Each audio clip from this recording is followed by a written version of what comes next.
Et bonjour, Moutassem Amour avec vous, bienvenue à ce 42e épisode du podcast Pratiquer la méditation. Aujourd'hui dans ce podcast, je m'entretiens avec Alison Prideaux et ensemble on parle de résilience, de comment faire face aux drames que parfois la vie met sur notre chemin. Alors avant de vous faire découvrir cet épisode, un petit mot sur les vidéos que j'ai fait récemment sur le blog. C'est des vidéos courtes qui durent moins de 10 minutes. C'est des vidéos qui ont suivi un challenge que je me suis imposé moi-même.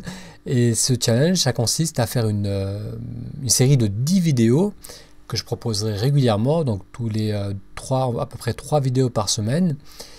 Et donc là, il y a déjà quelques vidéos qui ont été publiées. J'ai fait une vidéo aussi sur les attentats qui ont eu lieu à Paris.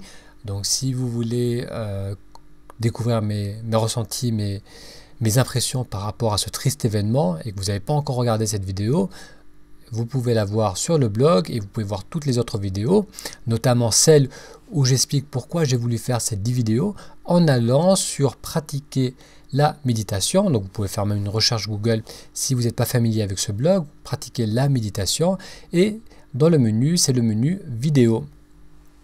Voilà, donc je vous laisse découvrir mon entretien avec Alison Prideaux. Je vous invite à aller voir son site où il y a des vidéos, où il y a beaucoup d'informations sur la mindfulness, sur la pleine conscience. Je vous mettrai le lien sous la page de ce podcast, donc en allant sur pratiquer la méditation. Donc là, c'est la rubrique podcast et ça sera l'épisode 42. Allez, je vous laisse découvrir mon entretien avec Alison Prideaux. Bonjour, Moutassem Amour avec vous, bienvenue à ce nouvel épisode du podcast Pratiquer la méditation. Et aujourd'hui, on va parler de résilience, de pouvoir faire face aux difficultés, aux drames que parfois la vie met sur notre chemin. On va voir ce qui peut aider lorsque l'on fait face à un drame. Ça peut être la perte d'une personne aimée, donc une séparation, un décès, ou ça peut être l'apparition d'une maladie grave. On va voir comment mieux vivre cette épreuve, mais pas seulement. Nous allons voir aussi pourquoi il est utile de faire de la prévention, de muscler, de renforcer notre capacité de résilience, même si aujourd'hui tout va bien. Et pour parler de ce sujet, j'ai le plaisir d'accueillir Alison Prideaux. Donc Alison, bonjour. Bonjour. Alison, tu es enseignante de méditation, de pleine conscience, et tu enseignes donc le mindfulness Based Stress Reduction. Oui. Alors il faut savoir que pour ceux d'entre vous qui vont écouter le podcast sur l'audio, et d'autres vous vont le voir sur la vidéo, je suis avec Alison. Donc habituellement, quand je fais des entretiens, c'est plutôt par Skype. Donc là, c'est la première fois qu'on le fait à proximité. Donc ça, c'est agréable. Et surtout que tu es aussi sur la région. Donc tu es sur la région PACA. Oui, c'est très bien d'être là avec toi. Oui. Et tu as un petit accent anglais. Donc tu es d'origine anglaise. Et je voulais te demander d'ailleurs, Prideaux, c'est pas d'origine française comme nom de famille? Oui, c'est un nom huguenot, mais en fait ma famille est vraiment anglais. D'accord. Donc ton nom t'a attiré vers ce pays, vers la France. Et ça fait combien de temps que tu es ici? Ça fait 20 ans et j'ai l'impression que je suis chez moi. Très bien. Donc Alison, tu enseignes la méditation de pleine conscience. Tu as étudié le MBSR, donc ce qu'on appelle la méditation de pleine conscience, le Mindfulness Based Stress Reduction.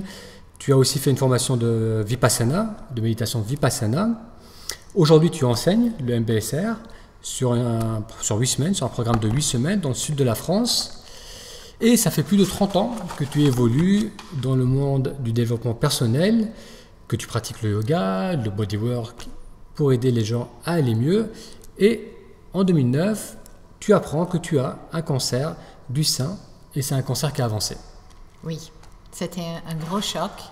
Et à ce moment-là, j'étais consciente que c'était vraiment une bonne chose que j'avais déjà une pratique de méditation. Et parce que ça m'a beaucoup aidée pendant cette période de choc et de traitement. Oui, alors la question que je me pose et que j'aimerais te poser, c'est est-ce que tu as ressenti, quand tu as eu ce diagnostic, de la colère ou de la culpabilité? Je te demande cela parce que j'ai rencontré pas mal de personnes qui ont évolué dans le monde du développement personnel, qui ont travaillé sur elles-mêmes, Et lorsqu'elles apprennent qu'elles ont développé une maladie, elles ont l'impression qu'elles sont un peu, non pas coupables, mais qu'elles auraient pu éviter cela. Donc il y a une espèce de colère, de culpabilité. Comment ça a pu m'arriver à moi, qui a fait tout ce travail sur moi? Oui, c'est très intéressant cette approche. Au début, j'étais très, très étonnée parce que je n'imaginais jamais que j'aurais un cancer. Et une fois que je l'ai appris, au lieu de me sentir coupable, j'ai senti responsable. Et heureusement, je suis entourée par les gens vraiment pleins d'amour et plein d'expérience. Et il y avait un monsieur dans le domaine médical qui m'a dit: je connais plein de maîtres spirituels qui ont eu le cancer. Et c'était un message super positif pour moi, parce que comme ça, je me sentais pas une débutante. Et j'étais parmi ce groupe de personnes assez impliquées dans le chemin spirituel qui était atteint d'un cancer. Et ce monsieur m'a dit aussi: voilà, votre tâche maintenant, Alison, c'est de le gérer avec de la grâce. Et donc tu as réussi à transitionner, tu es sorti de ce sentiment peut-être de colère, et tu as pris cela comme une opportunité d'évoluer, oui, de travailler sur toi. Ça m'a validé. C'était pas ma faute, mais j'étais responsable. C'est un peu délicat, parce que si les gens pensent c'est ma faute, c'est parce que je médite pas bien, je mange pas bien, on peut se culpabiliser. Ça, c'est une chose. Mais en même temps, je me suis sentie responsable. Si mon corps a créé cette malaise, j'étais capable dans mon corps de décréer, de créer autre chose. Et avec la responsabilité, il y a plein de possibilités. D'accord.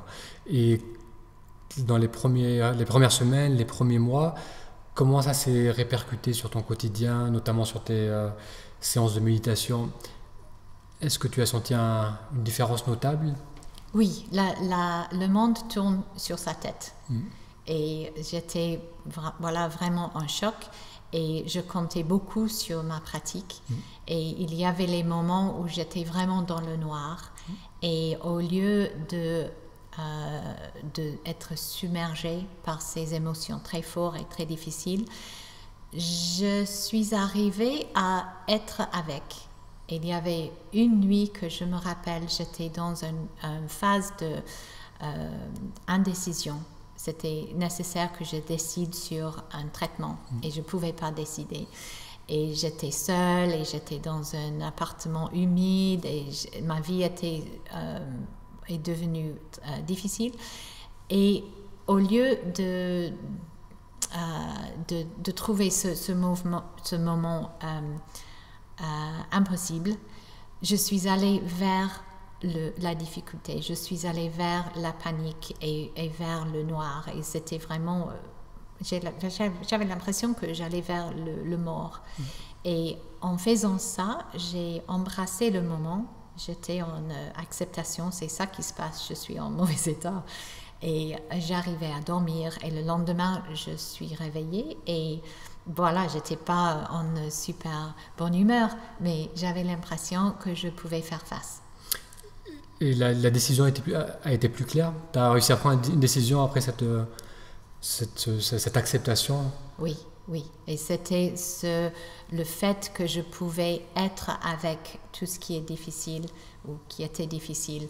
Ça m'a donné un passage. Je suis allée à travers. J'ai l'impression. D'accord.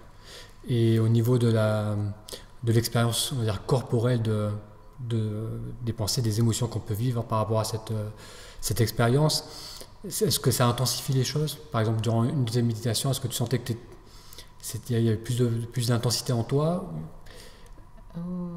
Oui, il y avait beaucoup d'intensité dans les émotions. Et au lieu d'être bouleversée par ces émotions, j'avais la capacité de les regarder, d'être avec, de maîtriser quelque part. Et oui, de vivre pleinement même tout ce qui était vraiment super intense. Donc il y a cette notion d'acceptation, d'accepter ce qu'on vit au niveau émotionnel, au niveau des pensées, au niveau voilà, d'accepter toute la situation. Et tu sens que ta pratique, ton expérience, ça a fait la différence. Ça t'a vraiment aidé à accepter. Ah oui, oui. Sans ma pratique de pleine conscience, je n'aurais pas pu... I wouldn't have been able. Je n'aurais pas pu. Je n'aurais pas été capable. Je n'aurais pas été capable d'être avec. Et c'était ça la clé. C'était de dire, bon, ça c'est la vérité du maintenant. Je suis peut-être face à la mort et il faut que je le voie en pleine figure, que je sors la squelette du placard et que j'accepte, je dis que ça c'est la vérité, au lieu de fuir dans l'autre sens. Et cette approche, et je pense que, oui, peut-être toi tu es en courant avec ça dans le chiropratique, quand tu vas vers quelque chose, il y a un changement physiologique dans le corps et dans le cerveau qui nous permet de faire face. Et avec cette approche, on voit les possibilités et on a l'impression qu'il y a une solution quelque part. Mais quand on est complètement submergé par la peur, il y a un regard qui est très étroit, qui voit que le pire. On est menacé, on est fermé. Mais dès qu'on va vers la douleur, il y a un changement physiologique et on commence à voir un champ, une vision, une vue beaucoup plus large. D'accord, parce qu'il y a donc aller vers l'émotion, vers la peur, c'est peut-être quelque chose qui est pas forcément palpable, qui va pas être forcément palpable pour tout le monde. Qu'est-ce que l'opposé? Comme ça, peut-être que les gens vont mieux comprendre. Donc, il y a d'accepter d'aller dans l'émotion, et qu'est-ce que ça serait l'opposé? Qu'est-ce que la plupart des gens risquent de faire? Ah oui, ça c'est notre instinct. Ça fait mal, je ne veux pas, je m'en sors. Et on fuit on échappe les émotions difficiles par les habitudes, par l'alcool, par le café, le sucre, ou juste le surménage de travail. Et pour le contraire, pour aller vers, le clé, c'est dans le corps.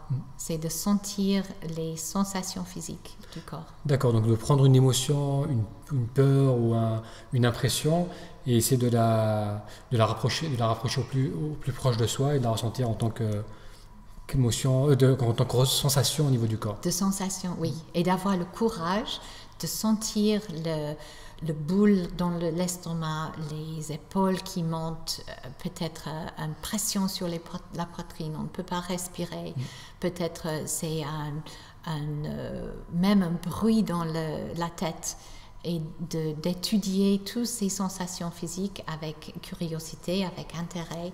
Et juste le fait de prendre cette attitude, je vais vers la difficulté, ça veut dire que je ne suis pas la difficulté, je suis la personne ou l'être ou l'entité qui observe, qui va vers.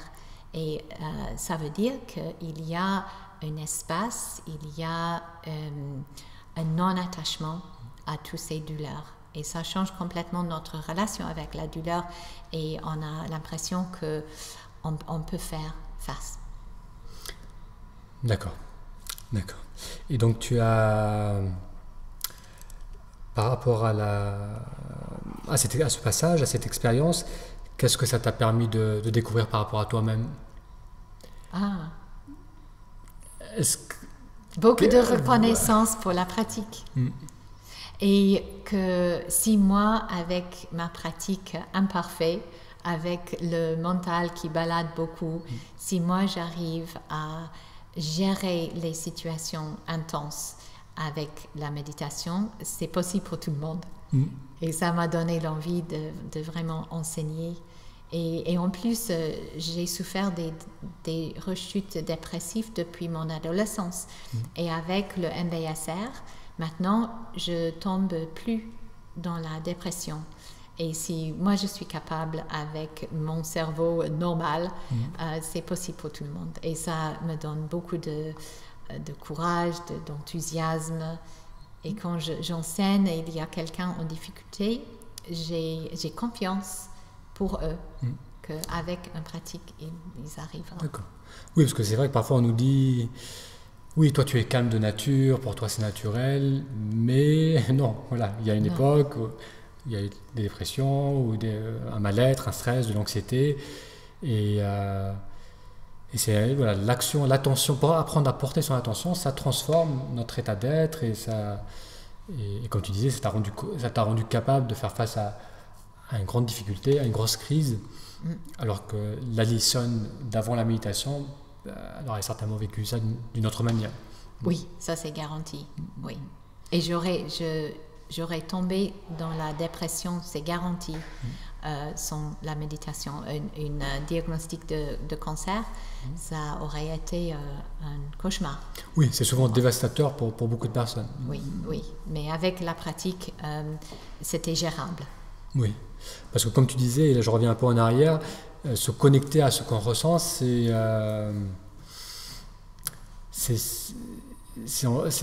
ne plus perdre d'énergie à essayer d'éviter la chose ou de fuir la chose. Et j'ai l'impression que c'est souvent ça qui permet ensuite de découvrir des ressources, de reprendre confiance,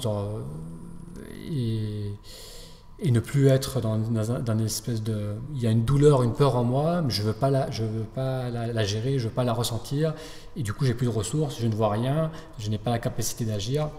C'est ça. Et ça ajoute la souffrance. Et selon les bouddhistes, notre souffrance, c'est l'aversion. Exactement comme tu as dit. D'accord.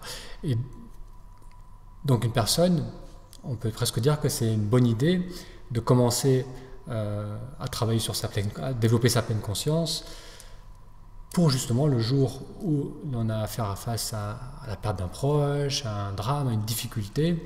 Cette résilience, on l'aura déjà renforcée et on sera beaucoup plus à même de faire face à une difficulté. Oui, tout à fait. C'est une très bonne idée de pratiquer, de renforcer ce muscle avant qu'on a vraiment besoin.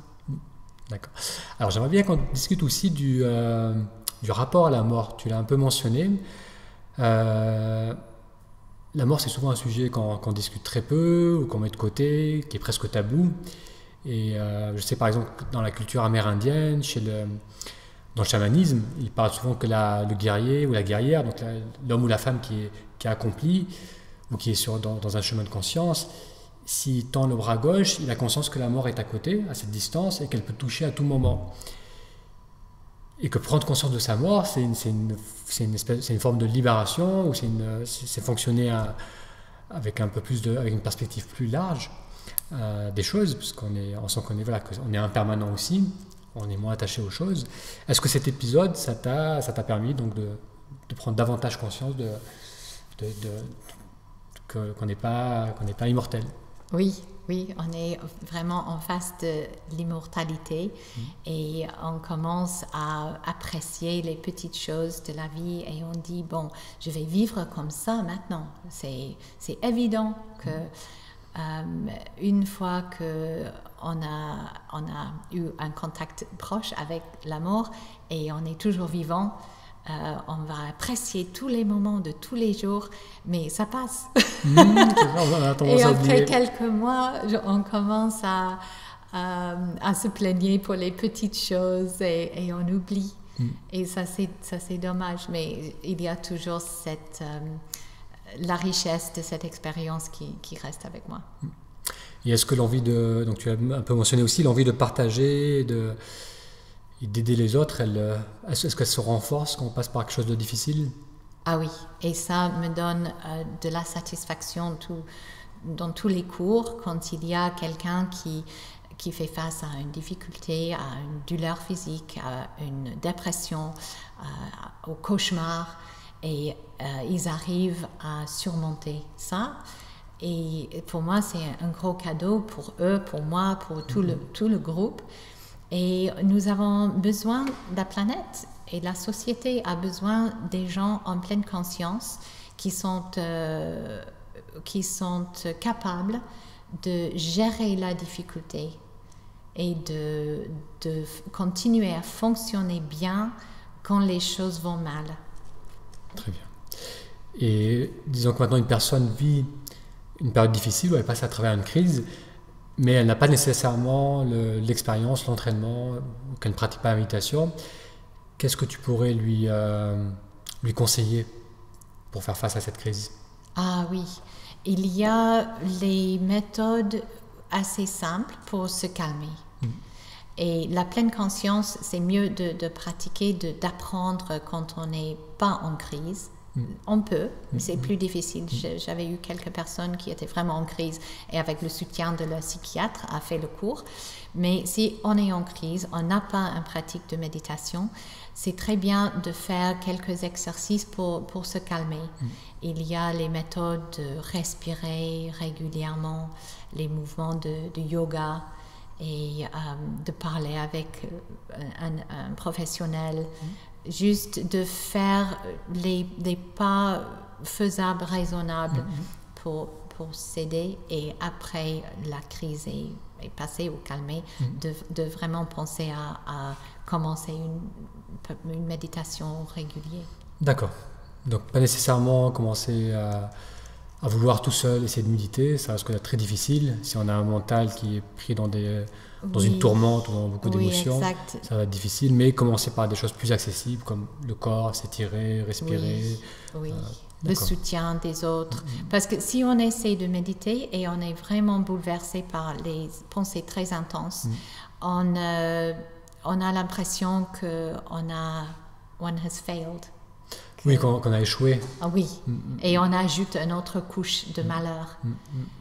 Et c'est pour ça il faut qu'on soit raisonnable, mais il y a plein de pratiques faciles qu'on peut faire. D'accord, très bien. Donc toi, tu proposes une formation sur 8 semaines dans le sud de la France, donc sur la région PACA. C'est des cycles c'est tous les 2-3. C'est quoi? Comment se déroulent les cycles? C'est sur quelle durée? Il y a un cours octobre-novembre et un autre en mai-juin. Octobre, novembre et mai-juin. Oui. D'accord. Et entre-temps, il y a les contacts par Skype ou par Zoom. D'accord. C'est vraiment un outil pratique pour enseigner, pour connecter avec les gens dans n'importe quel pays, presque à n'importe quelle heure. Et ça marche très bien, la méditation par Skype virtuelle. D'accord, très bien. Je mettrai le lien vers ton site sous l'entretien pour que les gens qui veulent en savoir plus sur le programme que tu proposes. Alors, on arrive sur la fin de ce podcast. Donc, j'aimerais te poser 3 courtes questions. Tu peux prendre autant de temps que tu veux pour y répondre. Alors, la première question, c'est est-ce que tu as une habitude dans ta semaine? Quelle est l'habitude qui te fait le plus de bien au niveau physique, au niveau de ta vitalité? Ah, le mouvement. Oui, le yoga.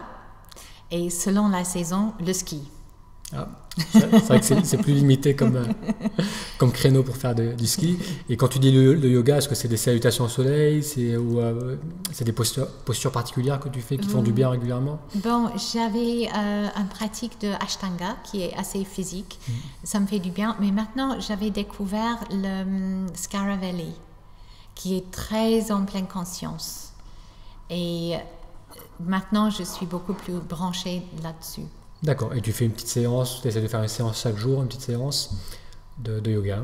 Oui, en pleine conscience. Le mouvement en pleine conscience est très doux et en même temps, c'est profond, c'est efficace. Skaravelli. Skaravelli. Ok. On mettra un lien aussi sur ça. Alors, deuxième question, est-ce qu'il y a un conseil que tu as tendance à donner régulièrement? Ou bien est-ce qu'il y a un conseil qu'on t'a donné qui a vraiment résonné en toi? Je dis souvent aux gens, sois gentil avec toi-même. La bienveillance. C'est difficile à faire. On a souvent ce petit voix qui dit, ah non, il faut faire mieux, il faut faire plus. Et le plus qu'on se comporte avec de la douceur et de la compassion envers soi-même, le plus qu'on arrive à faire le yoga, manger bien, bouger, faire la méditation. Si on se gronde tout le temps, on avance moins bien. Très bien. Alors, troisième question, est-ce qu'il y a un auteur ou un enseignant que tu suis en ce moment, ou que tu aimes particulièrement? Ah, il y a plusieurs. Bon, pour la pleine conscience, je suis très branchée sur Mark Williams. Ok. C'est lui qui a créé un lien entre la méditation de la pleine conscience et la pratique de cognitive therapy. Ok. Thérapie cognitive. Oui, thérapie cognitive. Ouais. Et lui, il explique, il est un prof très avancé dans son comment dire, his area. Oui, dans son domaine. Dans son domaine. Et en même temps, il explique les choses très clairement pour que tout le monde puisse comprendre. Et en écoutant ces discours, il y a apparemment, on est conscient qu'il y a une vaste compréhension, comme une partie of the iceberg. Oui, de l'iceberg. Iceberg. Oui. Et voilà, sur YouTube, il y a pas mal de discours par lui. Et je suis très reconnaissante de tout le travail qu'il a fait pour que cet enseignement soit disponible à tout le monde. D'accord, donc il a connecté la méditation avec la psychologie, avec une approche de la psychologie. Oui, et il travaille avec Jon Kabat-Zinn qui a en fait établi ce cours de la pleine conscience. Il a ajouté cette partie cognitive et c'est super efficace pour la dépression.